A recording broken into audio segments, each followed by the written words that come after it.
Bonjour à tous, hein. Aujourd'hui je vais vous faire une petite démo de l'outil SIM Visu. SIM Visu est édité par la société G4 Interactive qui édite par ailleurs l'outil euh, MyPoseo qui est bien connu dans le milieu du SEO francophone puisque c'est un outil qui permet d'interroger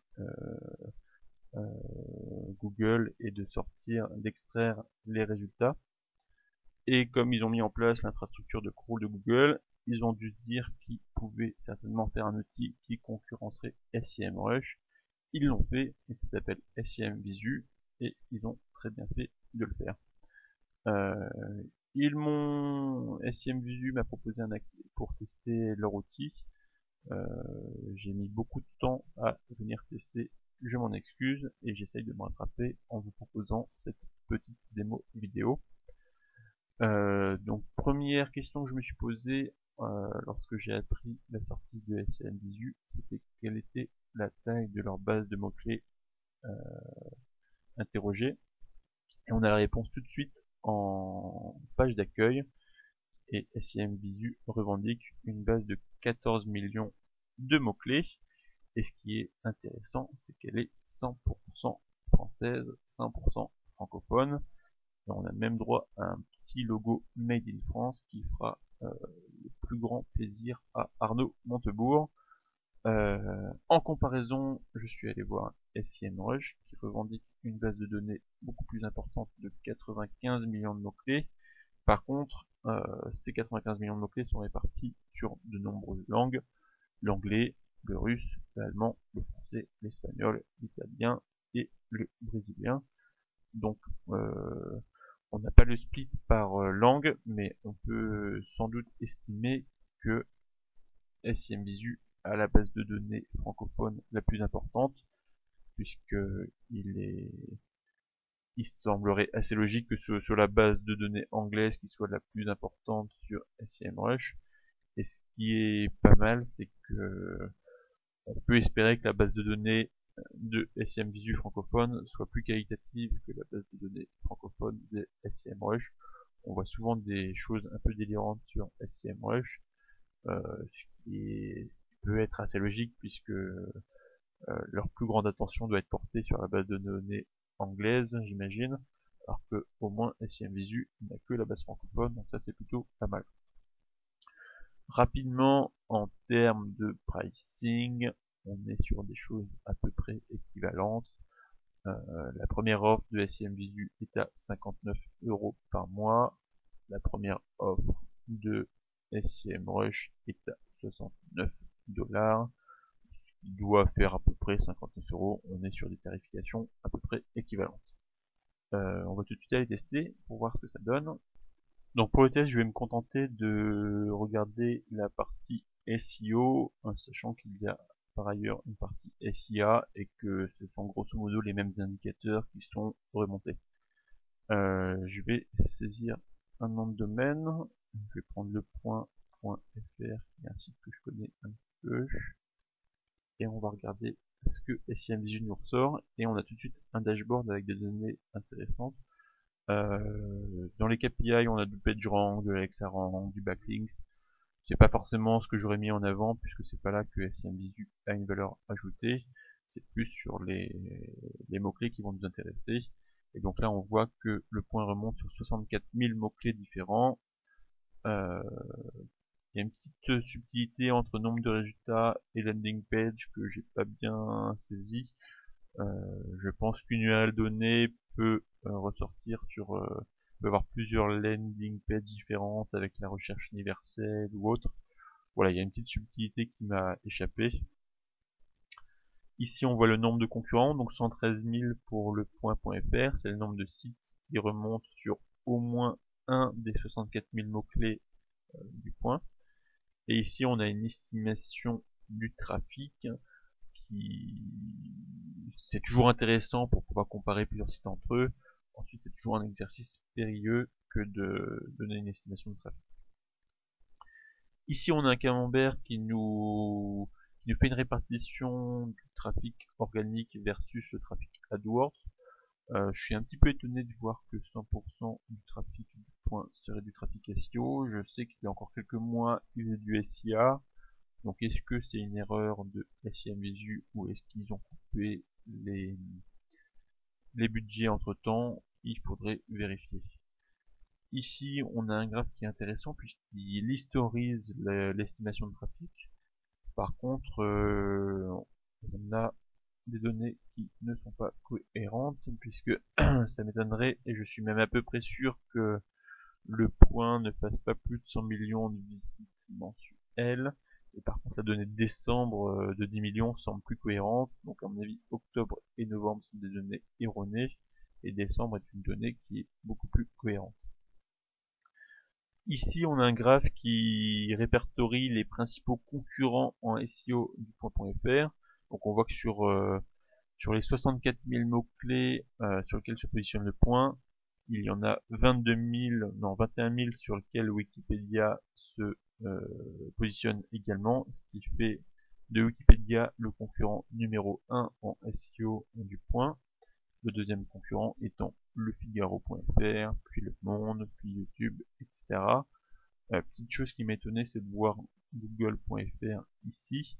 Et à mon avis, Google.fr remonte grâce aux résultats de recherche universelle de type Google plus local qui remonte une URL de Google.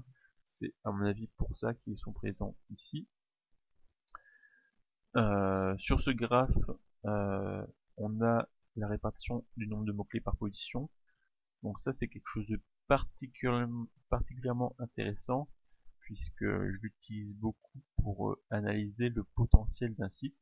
Je m'explique, tout le monde sait que les mots-clés qui génèrent du trafic sont ceux qui remontent en première page de Google, et même dans la première page, ce sont ceux qui sont dans le top position, donc les 3-4 premières positions qui génèrent du trafic.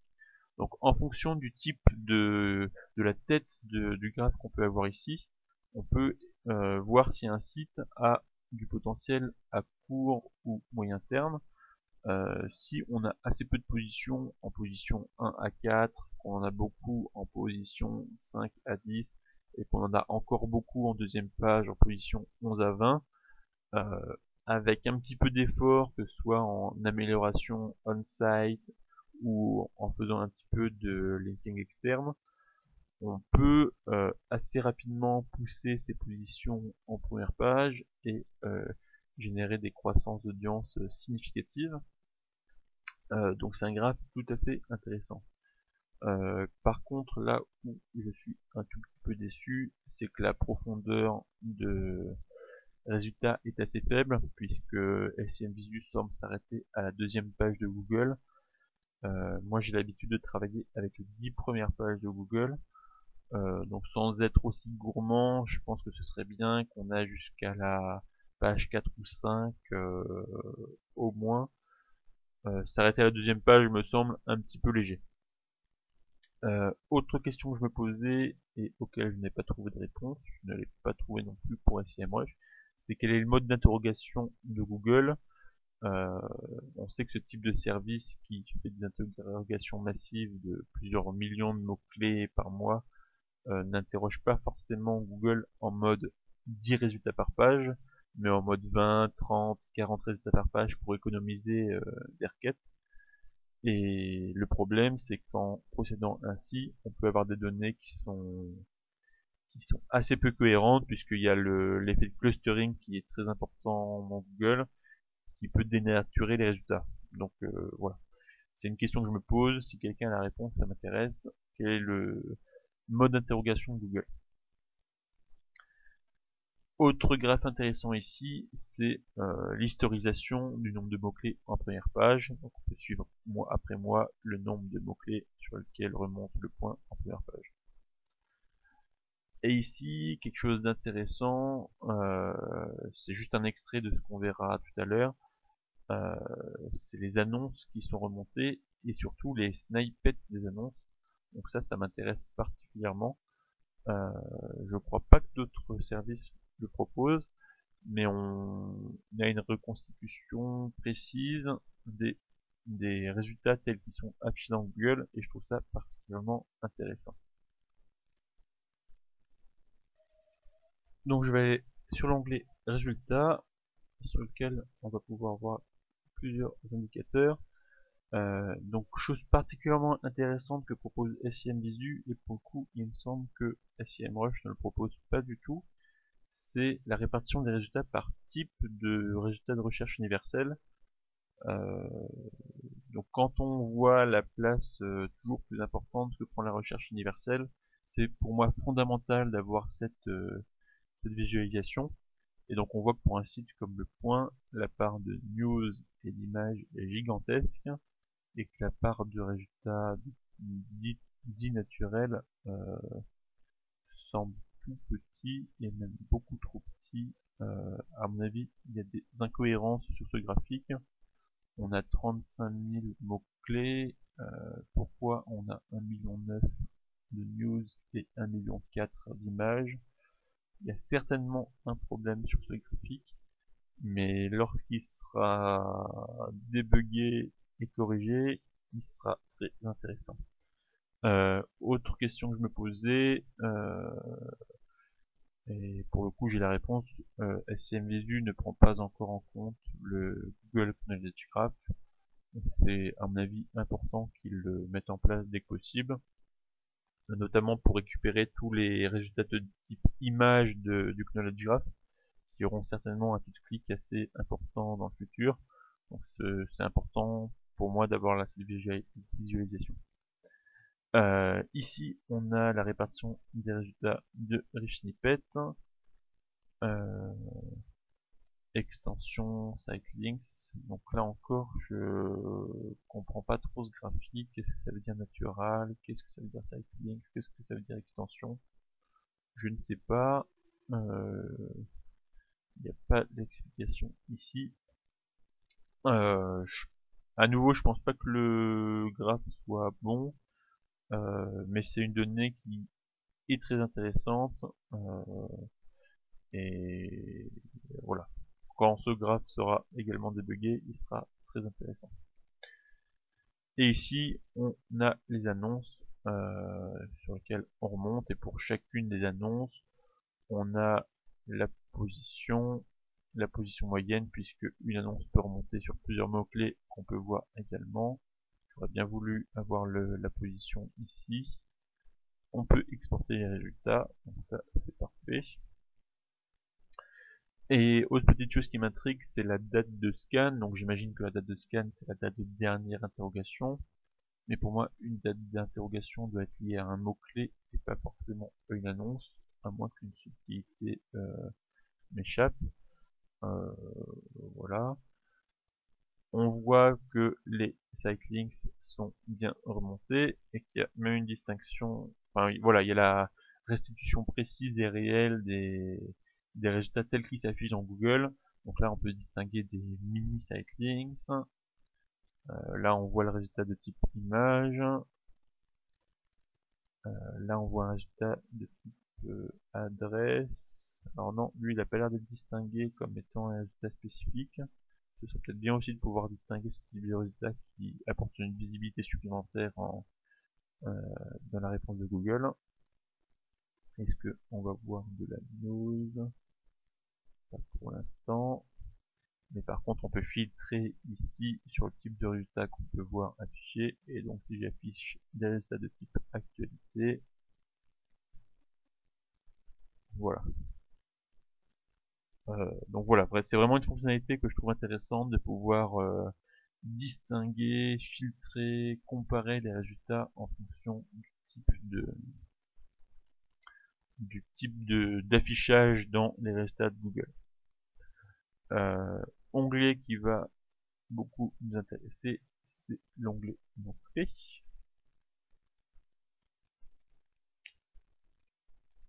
Donc ici on a le même graphe qu'on avait tout à l'heure dans la synthèse.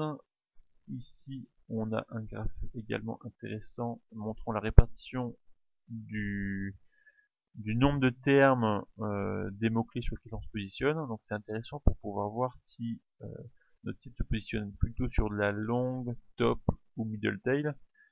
sachant qu'il faut quand même prendre ce graphique avec précaution, puisque même si la taille de la base de données de SIM Visu est importante, il y a certainement assez peu de mots-clés avec plus de 5 termes, donc logiquement c'est normal que on ait peu de mots-clés avec de nombreux termes, alors que dans la réalité c'est peut-être complètement différent, que le point a peut-être une long tail très importante, mais elle n'est pas visible puisque c'est assez logique, la base de données de SIM Visu n'est pas infinie.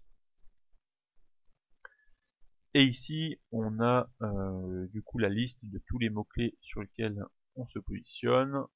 C'est exportable en CSV. Et on a pour chacun des mots-clés pas mal d'indicateurs. Donc le mot-clé, le volume de recherche, une notion de concurrence qui sont certainement extraits d'AdWords. On a la position, et donc en prenant la position et le volume de recherche mensuel, ils en ont déduit un trafic mensuel estimé, je pense que c'est ça. Avec une position, on estime un taux de clic, on applique au volume de recherche, et ça donne un trafic mensuel estimé. C'est intéressant. Si on faisait du SIA, on aurait la position ici, le nombre de résultats qui est affiché en résultat de recherche, la date de dernière interrogation du mot-clé, et le nombre d'annonces qui remontent. Et donc si on clique, on peut reconstituer la page de résultats de Google. Et donc pour le cas, voilà, je sais pas quel est le tri par défaut, ça semble pas être la position, ce qui est assez étrange puisque c'est ce qui me semblerait le plus cohérent. Donc voilà, là on est trié par position, et il y a une petite incohérence là parce que ça m'étonnerait que sur le terme YouTube, ce soit youtube-mp3.org qui remonte. Donc il y a certainement soit une erreur d'interrogation, soit une annonce SIA qui a été comptée comme étant du SEO. Mais à coup sûr, sur le terme YouTube, c'est youtube.com qui est en première position. Il n'y a aucun doute là-dessus. Et on peut évidemment voir les autres résultats en fonction du en fonction de la recherche universelle. Donc là on a de la news, là on a de la vidéo, on a encore de la vidéo ici, là on a encore du YouTube. C'est assez bizarre. Là il y a des données qui me semblent incohérentes. On a déjà un youtube.com ici avec des gros sitelinks, et on aurait en 10e position du YouTube avec des mini sitelinks. C'est surprenant. Et on a encore un youtube.com ici. Je pense qu'il y a des incohérences. Euh, Est-ce que c'est à cause du fait qu'il y ait des... Voilà, là il y a quelque chose que je comprends pas. De même, pourquoi on a des dates de dernier scan différents en fonction des types d'annonces, je ne sais pas. Je n'ai pas la réponse à la question. Mais en tout cas, c'est intéressant de pouvoir... ça me plaît vraiment de pouvoir revoir les sitelinks. Sur un des sites sur lequel je travaille, sur un terme très concurrentiel et qui génère beaucoup de trafic, on a des sitelinks qui changent régulièrement. Donc un coup on a des gros sitelinks, le lendemain on a des mini sitelinks, le surlendemain on a plus du tout de sitelinks, et le jour d'après les gros sitelinks reviennent, et on a des variations de trafic très conséquentes en fonction de ça. Et quelque chose que, donc voilà, je trouve ça très intéressant de pouvoir afficher les backlinks tels que SIM Visu les a vus lorsqu'ils ont fait leur interrogation. Un bonus qui me plairait bien, c'est de pouvoir historiser au moins pour un type d'annonce donnée les backlinks dans le temps. Je ne crois pas que ce soit possible pour le moment, peut-être une future fonctionnalité, pourquoi pas. Voilà pour l'onglet mots-clés. Je vais maintenant aller sur l'onglet concurrent, qui est également très intéressant. On va retrouver le graphique qu'on avait dans la synthèse de tout à l'heure, avec le classement des concurrents. Et on a un tableau récapitulatif avec l'ensemble de nos concurrents, classés par nombre de mots-clés qu'ils ont en commun avec nous décroissant. Donc on voit à nouveau des colonnes avec la position moyenne au niveau global des positions de nos concurrents, le PageRank, l'AlexaRank, le nombre de BL que j'aurais pas forcément mis là, puisque c'est pas les données qui me semblent les plus pertinentes pour un outil tel que SEM Visu. On a le nombre de mots-clés sur lequel se positionne au global le concurrent donné, et on a le nombre de mots-clés en commun. Donc le nombre de mots-clés SEO au global, ça permet de comparer un petit peu les forces en présence. On voit qu'il y a des mastodontes, des sites énormes tels que Wikipédia, tels que YouTube, tels que Dailymotion, tels que Google qui se positionnent sur énormément de mots-clés. Et ça permet de visualiser que Google, c'est grosso modo un site qui a 10 fois plus de positions que tf1.fr. Et l'onglet, la colonne suivante nous permet de voir les mots-clés qu'on a en commun avec le point, ce qui permet de calculer un taux de similarité. Donc comment calculer ce taux de similarité? Donc on a vu tout à l'heure que le point avait 64 000 mots-clés sur lesquels on était positionnés. Il y en a 31 000 qui sont en commun avec Wikipédia, donc ce qui fait un taux de similarité de 49%. Je l'aurais pas forcément calculé comme ça, du coup, on a un taux de similarité important avec Wikipédia, alors que, au contraire, je trouve que le point et Wikipédia sont pas forcément des sites comparables. Je pense que j'aurais plutôt calculé ce taux de similarité avec le nombre de mots-clés SEO au global, ce qui aurait fait un taux de similarité beaucoup plus important pour les vrais concurrents du point que sont des sites comme Le Figaro, Le Monde, Le Parisien, etc. Autre élément intéressant, lorsqu'on clique sur le nombre de mots-clés en commun, on va pouvoir avoir la liste de ces mots-clés et les exporter si on le souhaite. Petite chose qui manque à mon goût, c'est le fait de pouvoir faire ce travail sur plusieurs sites. J'aurais bien voulu pouvoir saisir Le Point, Le Figaro, Le Monde, Le Parisien, etc. Sortir l'intégralité des mots-clés sur lesquels se positionnent ces sites, et pour chacun de ces mots-clés, sortir le nombre de sites que j'ai sélectionnés sur lesquels se positionnent ces mots-clés. Je ne sais pas du tout si j'ai été clair, mais c'est en tout cas comme ça que je travaille pour définir des univers de mots-clés sémantiques pour un domaine d'activité donné, puisque je pense pas qu'on puisse dire que Le Point et Wikipédia sont vraiment des concurrents. Donc moi j'aime bien travailler sur un univers de mots-clés dédié, et c'est ce que aurait permis le fait de pouvoir définir des mots-clés communs, non pas sur deux, mais sur X domaines. Je pense que ce serait quelque chose d'intéressant à faire.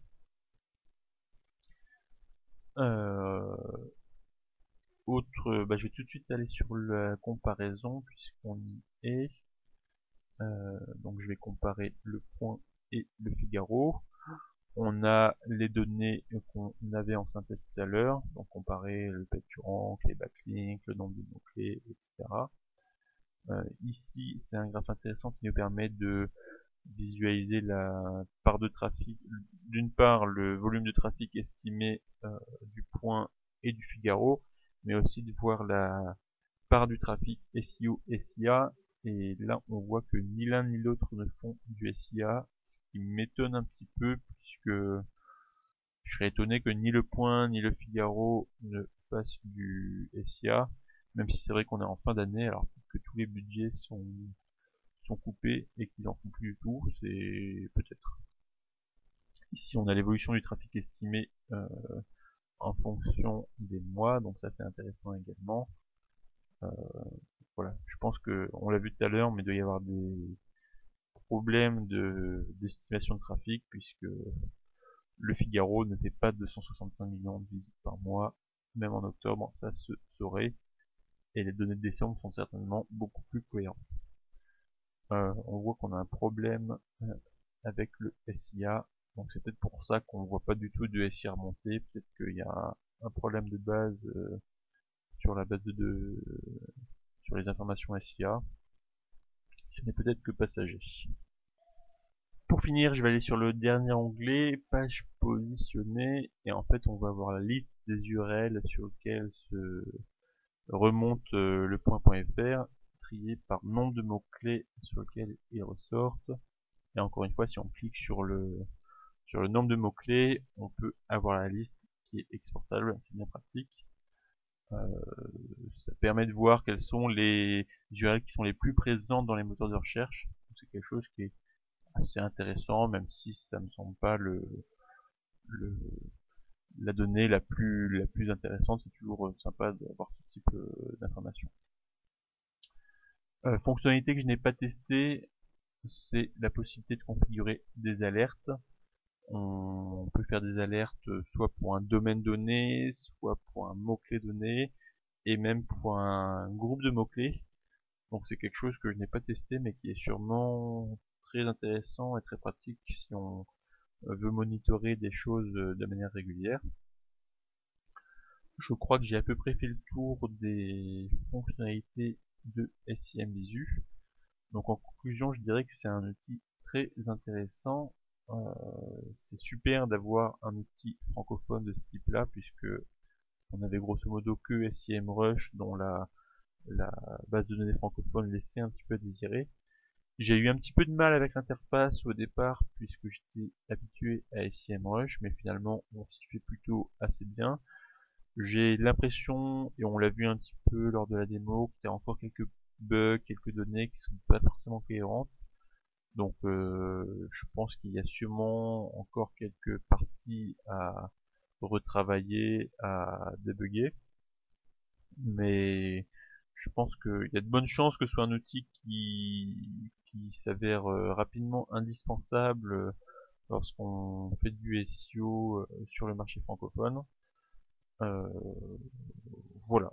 Donc n'hésitez pas à commenter si vous avez des questions, si vous avez des remarques, si vous avez des critiques. Euh, je vais continuer à utiliser SIMVisu de temps en temps pour voir comment ils évoluent.